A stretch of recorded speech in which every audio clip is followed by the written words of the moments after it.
¿no? De repente un poquito No, antes. antes, y eso me gusta mucho que me ayudes a precisarlo, ¿no?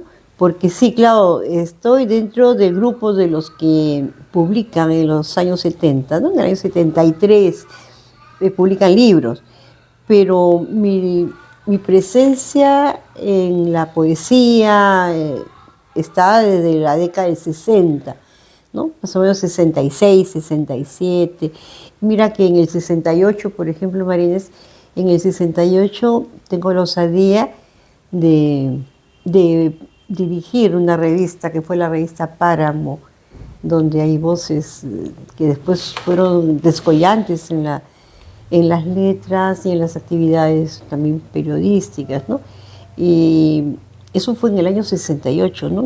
En este año tan emblemático, ¿no? Claro, precisamente es lo que le iba a preguntar, porque su poesía ha trascendido a épocas, bueno, son 50 años, ¿no? Las Fuerzas Armadas del 68, el golpe de Estado de Velasco, de allí ha pasado por el populismo de Belaúnde, la hiperinflación de Alan, las dictaduras, Sí. ahora esta secuela de corrupción. ¿Cómo toda esta vivencia y tensión política se refleja, no solo tensión política, sino también social en Y todos cultural. sus poemas, ¿no?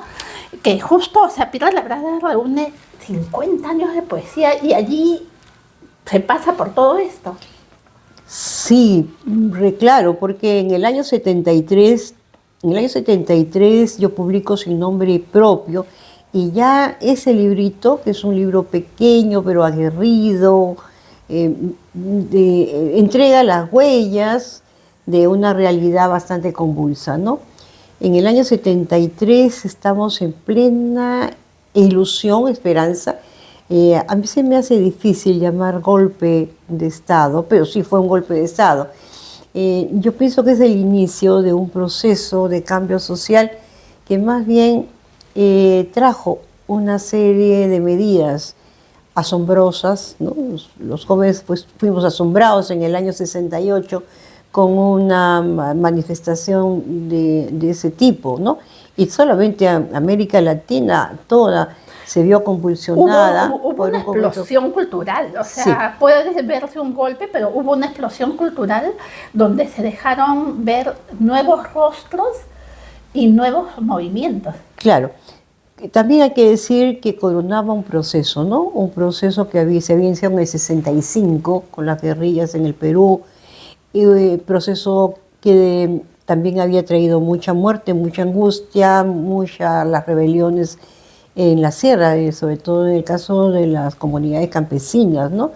Está ahí Hugo Blanco y la guerrilla del 65, como el otro día que escuchaba una entrevista que le hacen a Béjar, él recordaba por qué se alza el Ejército de Liberación Nacional, porque la situación en el campo es de una injusticia, de una explotación inmisericordia, ¿no? Sin ninguna misericordia. Entonces, sí, se habían ido gestando una serie de reclamos en la sociedad peruana. Teníamos, por ejemplo, la presencia de Estados Unidos en el norte, ¿no? Ellos administrando nuestro petróleo. Entonces, por ejemplo, esa es una medida que también habría que señalar. En el año 68 irrumpe este movimiento que tiene rápida acogida en el mundo civil, pero es un movimiento comandado por las Fuerzas Armadas.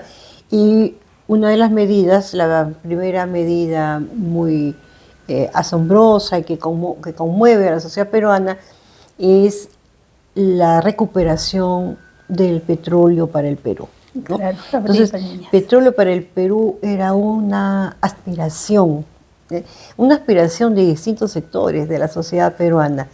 Y luego, por ejemplo, la abertura de relaciones exteriores con todo el mundo socialista. También recordaba Béjar y muchos otros que para ir a algún país socialista la gente tenía que darse pues, vueltas por todo el planeta, ¿no? Todo estaba limitado, estaba penado. Estamos hablando justo entonces, de un mundo que estaba dividido en dos y este cambio, esta revolución del 68 abre puertas. Abre puertas, porque también responde a un momento de descolonización, ¿no?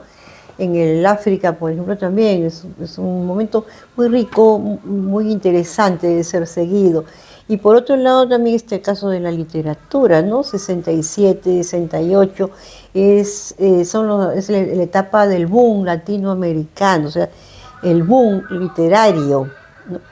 La emergencia de nuevos autores que van a señalar a una realidad múltiple, heterogénea, desafiante a través, sobre todo de su novelística. También hay algunos, como el caso de Julio Ramón Ribeiro, del que hemos estado conversando hace un ratito, Marinés, que también viene el cuento, ¿no? De repente medio opacado por esa presencia apabullante de la gran novela latinoamericana, pero también están los cuentos, ¿no? Julio Ramón, Carlos Eduardo Zabaleta, mi queridísimo profesor. Es decir, hay toda una mirada renovada a nuevos sujetos, a eso quería llegar, ¿no? Que son nuevos sujetos tratando distintos temas totales, sociales, culturales.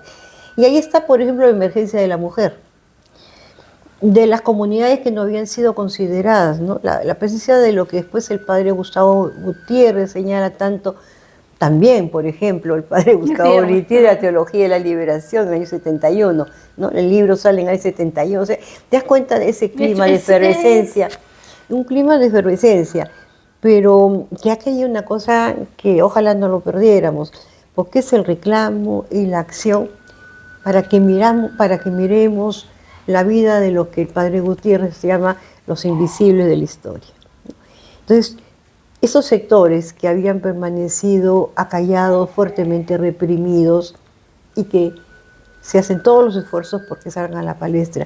Hay una etapa también, es una etapa que habría que señalar, nunca antes se habían formalizado, se habían autorizado la presencia de tantos sindicatos obreros, Marinés. Entonces se fortalecen las CGTP y aparecen otros grupos también, otras centrales de trabajadores. Entonces la sociedad peruana está en plena evolución. Y todo eso ingresa a la poesía. Sí, justo, toda esa evolución influye en la poesía, influye en el arte y en ese despertar. Y una de las cosas, por ejemplo, que tiene tu poesía, y no sé si me permite citar unos versos de Mi Cuerpo, que está en la página 163, que dice: mi pensativo cuerpo, suave y firme, sostiene el peso de mi cabeza. Ajá. ¿Cuál es su reflexión sobre el cuerpo femenino y cómo ha vivido esa relación precisamente en ese momento de ebullición, ¿no? Porque hasta antes, incluso el término feminismo ni existía. No, ni siquiera existía. Yo no conocía. Bueno, sí existía, pero claro, no se conocía. No, yo ni siquiera conocía el concepto, o sea, no conocía el vocablo. Es bien curioso porque he sido siempre muy respondona. La situación de la mujer desde muy pequeña a mí me llamaba la atención, o sea, ¿por qué los hombres pueden hacer esto? Y yo preguntaba, y me preguntaba, ¿y por qué yo no? Porque tú eres una niñita. Entonces, esa respuesta a mí me pareció siempre insuficiente. He sido una protofeminista, porque ¿y por qué? ¿Y por qué? ¿Y por qué? Yo insistía, porque tú eres una niñita. Y la otra cosa, en las niñas, no. Pero ¿quién salió? Las niñas no. Las niñas se sientan de una manera. Las niñas comen de una manera. Las niñas no tocan todo. Se toca con los ojos. Entonces, claro, es una cosa así que a mí me pareció siempre tan desigual e injusta, ¿no? Y la otra cosa era la importancia del cuerpo, de preservar el cuerpo, de mirar el cuerpo, que lleva a otros extremos también, ¿no? Yo no he sido nunca, no he estado dentro de la línea esta de la poesía del cuerpo, pero porque para mí parte muy importante del cuerpo siempre ha sido mi entendimiento, ¿no? mi entendimiento, mi capacidad de observar, de sacar conclusiones. Y por eso es que digo, ahora, ¿eso es un peso? Sí, lo digo por eso que digo, ¿no? El peso de mi cabeza. Porque a veces he percibido que uno se hace bolas, uno entra en demasiados conflictos por ser demasiado pensativa también, ¿no? En ese mismo sentido, o sea, bueno, tú has escrito incluso de adolescentes, ¿no? Tus primeros poemas son, como uno dice, o sea, nacen del alma. Y has pasado por etapas de, bueno, la adolescencia, el enamoramiento, la liberación también, de cierta manera, femenina por la búsqueda de la independencia, la docencia, y ahora hasta eres abuela, ¿verdad? Sí. ¿De qué manera el ser mujer influye en la poesía y cada una de esas etapas? Oye, mira, qué pregunta. ¿De qué manera el ser mujer, el ser negro, el ser cristiano, el ser musulmán? Es decir, es que la experiencia humana es tan vasta. Sí, escribí muy joven, empecé a escribir muy joven, aunque no publicara, más que, como digo, en un poema que está sin nombre propio, ¿no? Más que la dulzura, la ternura, mi poesía nace de la rabia, ¿no? Yo siento que, y del compromiso con el entorno. Miren, por ejemplo, en Cuestión de Oficios, que es un poema también es el primer poema de mi primer libro, ¿no? Y digo ahí que mientras otros siembran hortalizas, construyen puentes, levantan casas, yo simplemente traduzco la vida que pasa por mis manos, ¿no? Y esa es la reflexión de una chica que tendría pues 17, 18 años, ¿no? O sea que había una función, mi poesía, asumo que mi poesía tiene una función, es traducir la vida, ¿no? Y aquí hay uno que me gusta mucho citar porque es el segundo poema de mi primer libro y que empieza con un no. O sea, era una cosa totalmente poco poética, como me dijo una vez un profesor de literatura. Y yo digo, no, de tenues rosas, alelíes o cándidas violetas, es mi aroma, ni es mi voz, ni es mi música, ¿no? Es un partir, es un partirse así. Una experiencia distinta y que quería quedar registrada con fuerza, ¿no? Algunas veces también con mucho panfleto, es una poesía que también se corre el riesgo, pero ahí comienzo a tener ya otras experiencias, la reflexión sobre la propia poesía, que también es muy importante, que quiero decirlo esto, Marinés, porque para mí tanto me parece tan responsable ser poeta, ser escritora, que he ahondado mucho en la reflexión de para mí misma qué cosa es la poesía. Y entonces, además del gozo, es un enorme gozo, una intransferible sensación de gozo el escribir, también es un trabajo. Sé que demanda mucha lectura, que demanda conocimiento de los instrumentos, ¿no? Y entonces el instrumento fundamental que es la palabra. Claro, la observación convertida en palabra, ¿no? Es la observación, la reflexión sobre lo que uno puede ir captando. No puede escribir nadie, creo yo, medianamente interesante si es que antes no se ha nutrido de realidad. Y esta realidad es tanto objetiva como subjetiva, ¿no? Entonces hay un entrenarse en mirar. Puede parecer gracioso porque eso también lo digo en mis clases en la universidad, ¿no? Yo les digo siempre hay que entrenarse en mirar. Y les planteo a mis alumnos cosas así bastante locas, ¿no? A veces he entrado y les he dicho, estoy en silencio. Se quedan callados. Simplemente vamos a escuchar todo aquello que llegue como ruido al aula. Entonces, un pájaro, unos pasos, una voz en el pasillo que camina, que viene, alguien que viene al aula, y entonces comienzan ellos, los alumnos, comienzan a hacer su entrenamiento. Y es que también como poeta he estado siempre en ese entrenamiento, ¿no? Captar, captar, captar. Todos los críticos coinciden, o sea, además de alabar tu poesía, tenemos, o sea, en la contratapa Alejandro Romualdo, Leopoldo Quiapo, Augusto Tamayo Vargas, Julio Ortega, Roland Forgas y Marco Martos han coincidido en la grandeza de tu poesía, pero también en un tema que tú escribes sobre lo cotidiano, sobre todos los días, pero con esa transformación y ese trabajo con la palabra.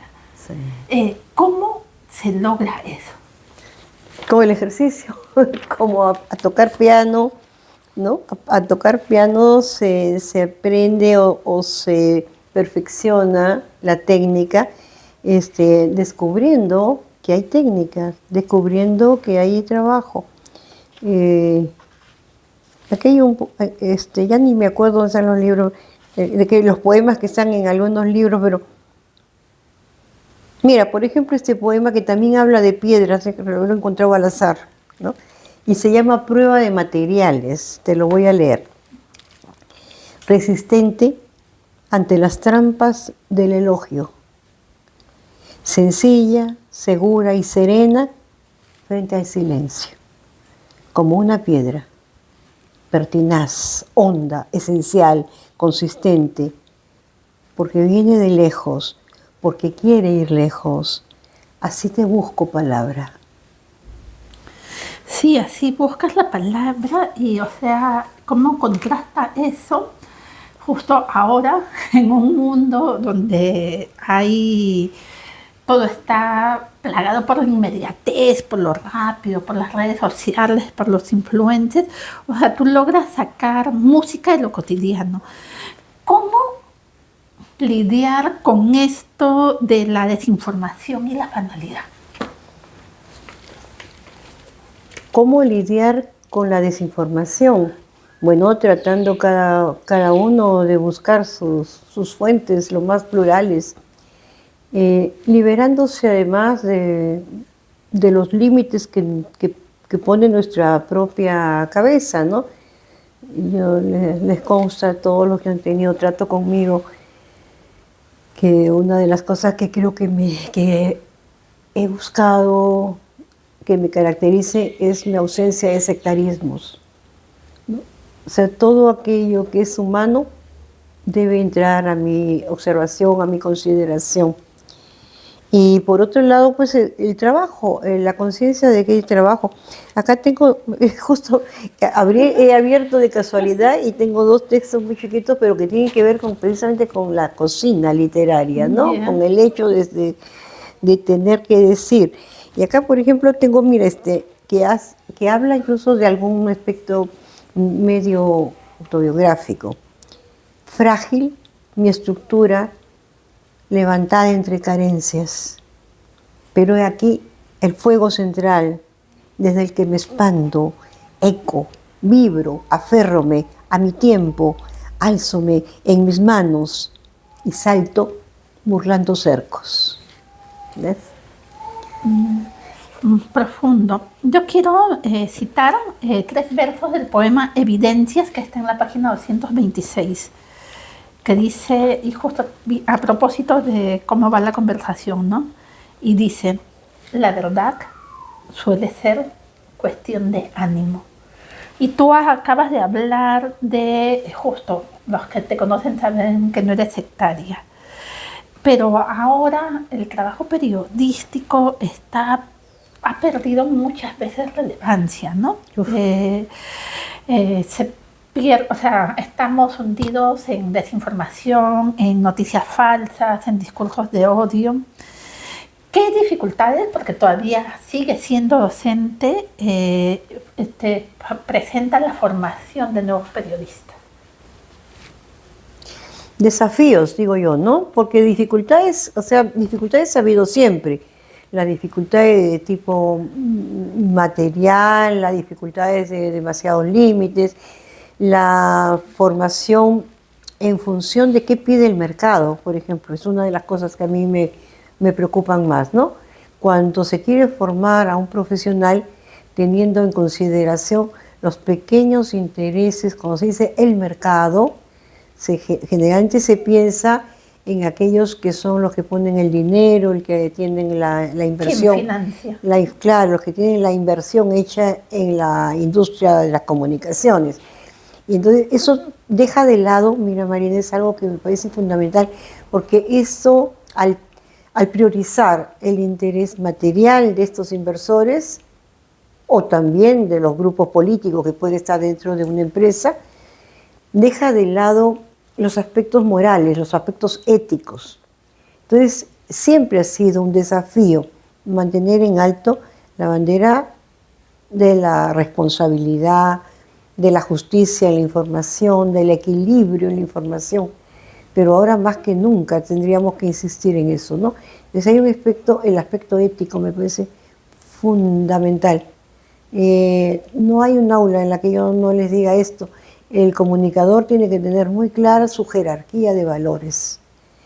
Y no me digan a mí, porque a veces me lo han dicho algunos, tengo tantos y tantos exalumnos, imagínate, 44 años de docencia, solamente en San Marcos, porque tengo en otras universidades, ¿no? La de Lima, San Martín de Porres, Baucetil Mesa, y a veces me he encontrado con algún exalumno que está haciendo algo que me parece poco ético y yo sí se los he dicho en su cara.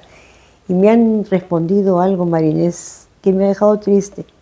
Tengo que comer. Entonces, invariablemente mi respuesta ha sido, es que tú no eres solo un vientre.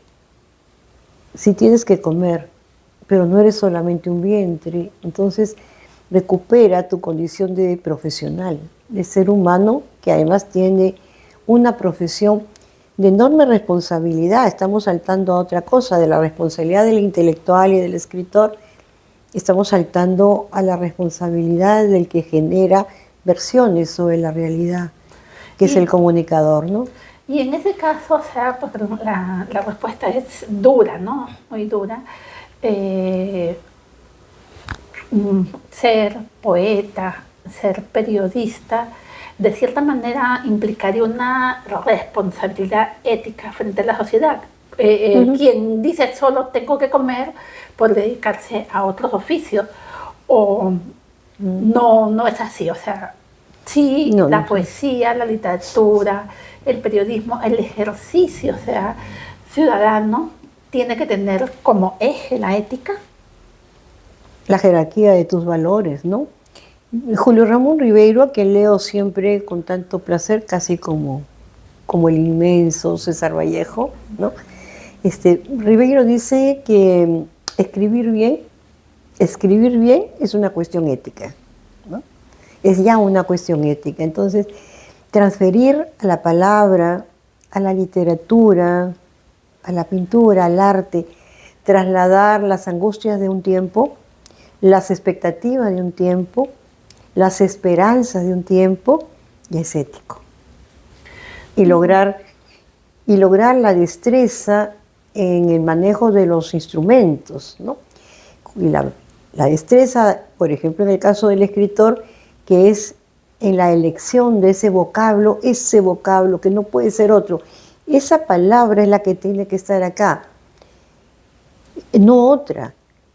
Y cuanto mejor pensada, cuanto más meditada esté esa palabra que quiero poner acá, es un trabajo. Entonces, eso también hay que decirlo. Combatir el facilismo. Porque hay quien dice, estoy escribiendo sobre, y bueno, tal y tal tema. Y ya voy por el quinto poema.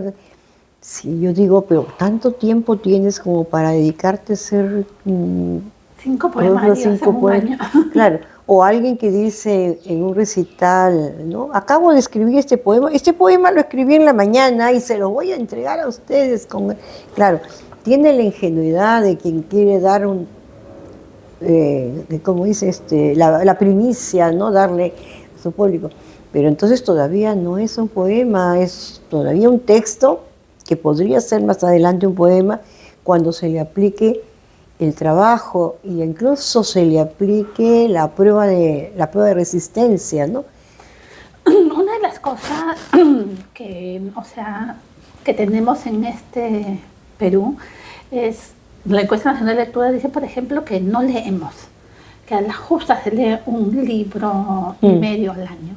Sin embargo, creo que todavía hay esperanza porque hay cada vez más talleres de lectura de poesía, hay talleres, o sea, se reúnen los jóvenes a leer, a hacer poesía. ¿Eso te da cierta esperanza? Siempre. Ahora hay una cosa, yo no creo que no se lea. Mi preocupación mayor es que se lee tonterías, ¿no? O sea, yo creo que no es un problema de ausencia de la actividad. Y ahora la gente estamos leyendo todos, estamos leyendo los mensajes de texto, estamos leyendo a través de las distintas plataformas, ¿no? Antes lo que nos comunicábamos por forma oral, ahora lo estamos escribiendo, y lo estamos escribiendo en el WhatsApp, estamos escribiendo en el correo electrónico. Sí, hay mucha actividad de repaso por los signos, ¿no? Por el alfabeto, dígalo. Y cada vez hay menos lectura a fondo. Y sí, cada vez hay más superficialidad, y la tecnología ha hecho lo suyo, pues también, ¿no? Esto de acostumbrarnos a los textos breves. Yo misma he probado, en mi blog he hecho esta prueba, un material demasiado extenso o denso, tiene pocos lectores. Un material que más bien hable claro y pueda plantear. Ahí es la exigencia mayor en el tipo de estilo, en la atmósfera que genero en el texto, ¿no? Lo pasa también en las redes sociales. Para mí, el Facebook, por ejemplo, es una especie de control de calidad también de algunos materiales, ¿no? Ver cómo los planteo para ver si es que hay alguna reacción.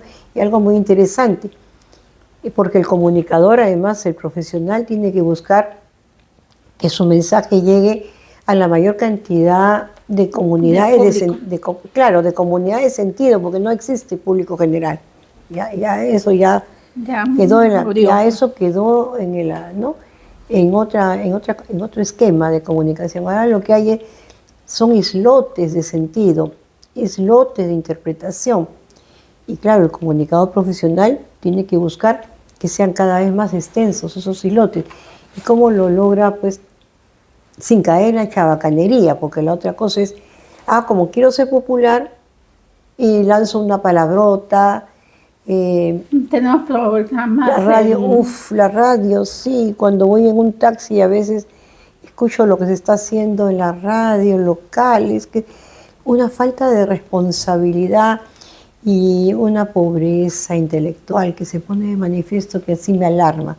Entonces, yo creo que, y eso está calando también en la academia, cuando algunas autoridades, sobre todo de algunas universidades que no son las clásicas, las tradicionales, dicen, las clases tienen que ser amenas, las lecturas tienen que ser cortas. Entonces se está acostumbrando peligrosamente a la gente a que lea poco. Me ha pasado últimamente que he dado la recomendación, este libro tienen que leerlo para tal fecha. Muy largo. 2 o 3, claro, sí, 2 o 3 me han preguntado, profesora, todo el libro. El otro día le tuve que decir a un muchacho cómo se notan los cambios, porque yo no me imagino a un alumno de décadas pasadas, un sanmarquino, que venga y que yo le dé la lectura de un libro y que me diga todo el libro. Pero si estoy señalando una bibliografía es para que se lea. Y no solamente un libro, tienen que leer varios, y tienen que estar muy claros de discriminar la calidad de la fuente, ¿no? Que es otra cosa.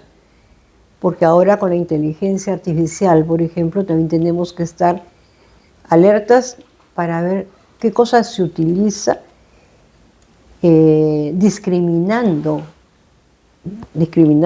la fuente valiosa, la información que puede ser precisa, de la cosa tonta, de las bobadas, que también uno hace una pregunta a la inteligencia artificial y es posible que hasta yo haya muerto ya, según algunos datos, ¿no? Sí, pero, o sea, puede ser dramático. Es dramático este proceso que se está dando, donde todo, solo lo que existe, lo que es público y lo que es voluptuoso sirve. Pero sin embargo también podemos hablar de un mundo paralelo Sí, de sí. poetas como, Sí, como sí, sí. eres tú, ¿no? Ay, sí, sí, sí. Y yo generalmente cada semana tengo algún compromiso en el que incumplo porque hay las mar de presentaciones de libros y de recitales y todo eso. Lo cual es también como todas las cosas en la vida, hay que mirarlas con cuidado, ¿no? Hay que mirar con cuidado si hay mucha actividad, hay mucha facilidad para publicar.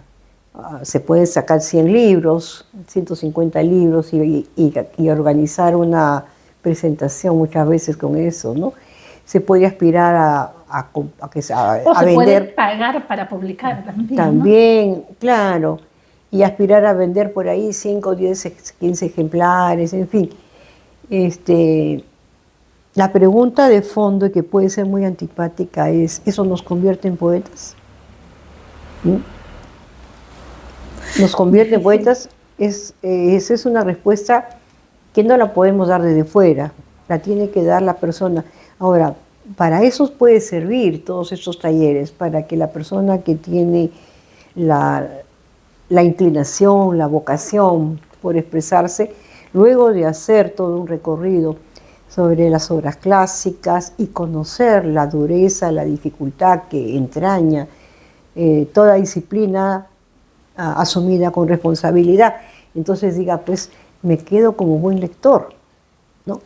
Es que la poesía también es un trabajo, ¿no? No es una inspiración divina, como decías hace un momento, que en la mañana me inspiré y hoy en la tarde tengo un poema.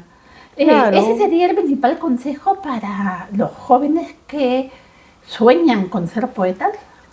observación y lectura de clásicos, ¿no? Observación y lectura de clásicos. ¿Y por qué la observación? Para ver qué cosa, y por qué la lectura, para ver qué cosa es lo que estoy sintiendo, qué cosa es lo que yo puedo aportar como algo nuevo, a un sentimiento, a una realidad que ya se trabajó mucho, ¿no? Hay grandes temas, el tema de la muerte, del amor, la esperanza o la desesperanza, las pérdidas, en fin, todo eso se ha trabajado de tal manera que encontrar aquel elemento, aunque sea muy pequeño, aquel elemento que señale un cambio, un aporte, una mirada personal, en una perspectiva personal para un trato. No hay nada nuevo, no hay nada No hay nuevo sobre nada nada nuevo nuevo, bajo el sol. salvo, aquí lo digo en poema, ¿no? No hay nada nuevo salvo tus ojos. Lo digo así, no hay nada nuevo salvo tus ojos. No lo acuerdo, sí, pues no hay nada nuevo. Pero son los ojos, esa es la idea, ¿no? Que lo que puede ser novedoso, convertir algo novedoso, son los ojos, ¿no? Sonia Luz, hemos hablado de política, hemos hablado del sentir de ser mujer, de periodismo. ¿Tú tendrías algún mensaje adicional específico para los lectores y para los que sueñan con escribir? Yo podría hablarte de mi experiencia lectora, ¿no? O sea, yo no soy profeta de nada, o sea, tampoco no me siento en capacidad para dar consejos, o lo que puedo señalar es el gozo, el gozo que permite la lectura. Cuando yo enseño a leer, y tú has sido mi alumna también, Sí, cuando es un yo, desafío entrevistar a la maestra. cuando yo enseño a leer, mi máxima aspiración, ¿sabes cuál es? Contagiar. O sea, yo entro a un aula de cualquier nivel, a lo largo de mi vida he enseñado en distintos niveles, ¿no? También una pequeña experiencia en colegio, por ejemplo, en un colegio en secundaria. Y siempre me he planteado esto, como lectora, yo disfruto tanto de la lectura. Mira, yo vivo rodeada de libros, ¿no? Cuando, más que un consejo, lo que he querido siempre en un aula es contagiar el gozo de la palabra escrita, de la palabra bien escrita, ¿no? Cuando veo que he podido lograr que alguna gente joven se apasione por la literatura, digo, qué bueno, porque la soledad ya casi no va a existir. La tristeza, el desaliento, el desánimo, va a encontrar ahí también su reflejo que le va a servir. Las esperanzas, la alegría, el descubrir nuevos mundos, ¿no? Nuevas experiencias. Con un libro tú viajas, con un libro te remontas a otros siglos o te adelantas a tu tiempo. Y entonces es un gozo. Entonces, más que tener un manual de lectura, yo tendría un comentario, ¿no? Nunca más, nunca, nunca, nunca decirle a un niño o un adolescente, estás castigado, tienes que leer. Por favor, no. Al contrario. Al contrario, has hecho algo bonito, has hecho algo bueno, te regalo un libro. Te leo. Y por otra cosa, ¿sabes qué? Te leo. O sea, eso que ojalá se hiciera mucho en las casas. Que el maestro y el papá, el tío, la abuelita, lea en voz alta y convierta el texto también en una música del espíritu. Me has hecho acordar, hace poco estuvimos con el poeta también Marco Martos y yo me acordaba del libro Gotitas de Rocío, que era poesía para niños que mi papá me leía de chico. Y terminamos con el poeta recitando los dos Qué el bonito. sapito glo glo glo. Qué bueno. Ya que, o sea, nadie sabe dónde vive, nadie en la caja lo vio, pero todos escuchamos cuando llueve al sapito glo glo glo. Sí. Entonces es trasladar de generación en generación ese sentimiento, sí, ¿no? Sí. Esas cosas. Por ejemplo, ahora que yo tengo nietos, se está replicando la experiencia que tuvimos Ricardo y yo con nuestros hijos.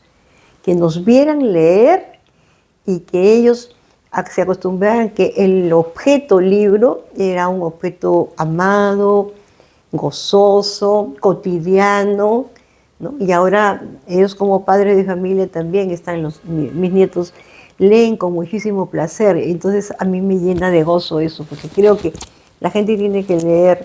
El libro está para hacer felices, para hacernos también conmover. El libro está para hacernos vivir una experiencia más rica, ¿no? Una experiencia mucho, mucho más plena. Ok, Antonio, muchísimas gracias. Nos queríamos hablar un montón. Bueno, más porque también. Hay varios temas. Sí. ¿Dónde podemos encontrar Piedra Labrada? En varias librerías, en las redes. Mira, yo quisiera también que los lectores o los que se acerquen a mi libro sean conscientes de que hay un código QR, ¿no? Donde las personas que están aquí citadas y muchos otros han tenido la generosidad de acercarse a mi poesía, de situarla en los distintos momentos en que esta ha sido creada. También para terminar, si me permites, ¿Sí? yo quisiera decirte que reúne ocho libros, ¿no? Esta poesía termina, esta colección presenta en la parte final Mientras cae la tarde, que es un conjunto de poemas que han terminado de trabajarse en el 2023. Entonces podría decirse que ese es todo el recorrido hasta el 2023 de una mujer que desde muy joven dijo, quiero hacer poesía, quiero escribir, y que ha sido el desarrollo de un proyecto de vida. No muere con esto, hay poemas que estoy trabajando y que espero que se pueda enriquecer más adelante o salir en una edición independiente. Muchísimas gracias. Bueno. Muchas gracias amigos de Ensayo General. Esta es otra edición de Sin Editar, una conversación sobre la vida, sobre el arte y en este momento sobre poesía, ¿no? Perdona, ¿me permites? Ay, discúlpame, es que, ¿sabes qué? No he mencionado al editor maravilloso, a Jesús Raimundo, también exalumno, que tiene la dirección de Artífice, una edición realmente que me Impecable. llena de orgullo, no tiene una sola errata. Y también el diseño de cubierta, otra exalumna queridísima, Soy La Foz Crespo Moreira, San Marquino. Es un libro muy sanmarquino. Muchas gracias, Ana Luz. Hasta otra oportunidad. Gracias a ti. Gracias. Un saludo a todos.